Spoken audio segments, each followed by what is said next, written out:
Well, very excited to be here today. We're in the Lodgepole Center now. It's brand new for ACAD. Tell us a little bit, Marianne. How long has this been coming? This has been coming for almost 2 years. Wow.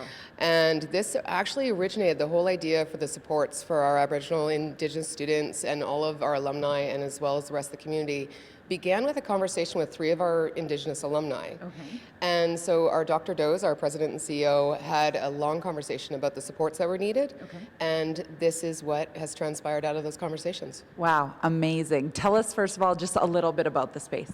So this space, the reason why this is the dedicated space is because it has a closed HVAC system. Okay. So ceremonies can be performed here, smudging and other sorts of things. Right. And it used to be a screen printing studio. And it's Really? funny because when you see before and after, it's quite interesting.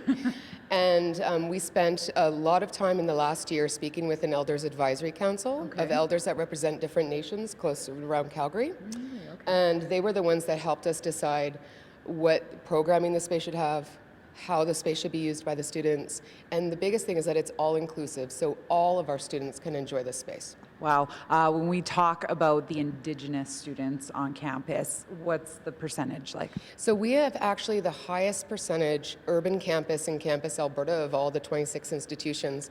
We have an 11.2% Indigenous population. Wow. And if you think about it, those traditions, that knowledge, their experiences really lend themselves to sort of investigating how to put thoughts and concepts into visual form. Right. And so we're really proud of that. What will this space, obviously some programming and teaching, what else will this space be used for? So there will be traditional workshops. Okay. And so we've done naming ceremonies, we've done moccasin making, traditional high tanning. But the biggest thing for me that I think is the most important is that there's going to be sharing circles. And it's a space for students to come and just be as well. It's supposed to be a tranquil, safe space. And students can come in and use the space and get to know the resources that are available to them. Okay. And everyone can come in and partake in those workshops and learn about traditional culture. What has the feedback been like so far from students, both Indigenous and non? They're really pleased. They're sad it's taken so long. I bet. But they're very pleased. And they actually have quite a huge voice in the programming as well.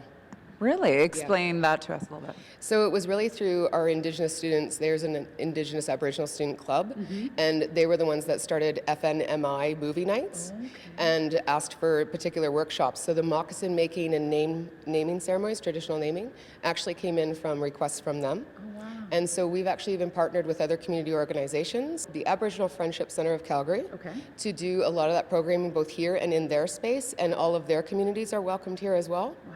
And so it's really about that sharing of the community resources. Awesome. Is there anyone you guys specifically want to thank for helping bring this together? Absolutely. So Suncor Energy Foundation has been absolutely integral in making this space a reality. In addition to that, of course, the Alberta government, especially through their Accessing the Future Fund. Without that funding, we could not have done the major renovation of this space. Wow, that's awesome. We're having a great time here. We're going to hang out at ACAD for a little while and show you around a little bit, so stay with us. There's more coming up after the break.